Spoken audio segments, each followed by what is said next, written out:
साताऱ्याजवळचं एक छोटंसं गाव सोनवडी. गाव शांत होतं, पण गावाच्या टोकाला असलेल्या जुन्या काळ्या वाड्याबद्दल लोकांच्या मनात भीती होती. लोक म्हणायचे, सूर्य मावळल्यानंतर त्या वाड्याजवळ जाऊ नका, तिथे अजूनही कोणीतरी फिरतं. एका दिवशी शहरातून आलेला पत्रकार अभिजित त्या गावात पोहोचला. त्याला भूतांच्या गोष्टींवर विश्वास नव्हता. उलट अशा अफवा उघड करणं हेच त्याचं काम होतं. गावातल्या चहाच्या टपरीवर त्याने विचारलं, हा काळा वाडा नेमका एवढा भयानक का आहे? टपरीवाला थरथरत म्हणाला, 10 वर्षांपूर्वी त्या वाड्यात देशमुख कुटुंब राहत होतं. एका रात्री संपूर्ण कुटुंब गायब झालं. फक्त धाकटी मुलगी सायलीचा आवाज ऐकू आला होता, आई, दार उघड. त्यानंतर तिथे कोणी राहिलंच नाही. अभिजित हसला, अफवाच सगळ्या.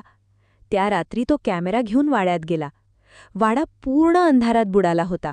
तुटलेल्या खिडक्या, कोळ्यांची जाळी आणि विचित्र शांतता. तो मोबाईलचा टॉर्च लावून आत गेला.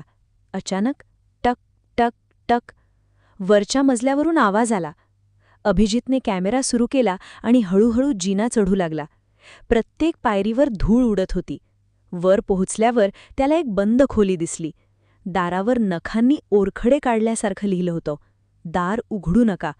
त्याच्या अंगावर काटा आला, पण उत्सुकतेने त्याने दार ढकललं. दार कर्कश आवाज करत उघडलं. आत एक जुना आरसा होता आणि आरशासमोर एक छोट्या मुलीची बाहुली. अचानक त्याच्या कॅमेऱ्याची स्क्रीन चमकली. स्क्रीनमध्ये त्याला स्वतःच्या मागे एक मुलगी उभी दिसत होती. पांढरा फ्रॉक, विस्कटलेले केस आणि काळे डोळे.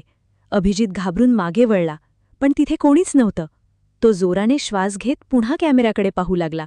मुलगी आता स्क्रीनमध्ये अगदी जवळ आली होती आणि अचानक स्क्रीनवर शब्द दिसले, तू उशीर केलास. तेवढ्यात खोलीचं दार आपोआप बंद झालं. धाडकन. अभिजितने दार उघडण्याचा प्रयत्न केला, पण दार हलतही नव्हतं. खोलीत थंड हवा फिरू लागली. मग त्याच्या कानाजवळ हळू आवाज आला, माझ्या आईला शोध. त्याचा कॅमेरा अचानक बंद पडला. अंधार, पूर्ण शांतता. दुसऱ्या दिवशी सकाळी गावकऱ्यांनी वाड्याचं मुख्य दार उघडलं. वाडा रिकामा होता. फक्त जमिनीवर अभिजितचा कॅमेरा पडला होता आणि त्या कॅमेऱ्यात शेवटचा फोटो दिसत होता.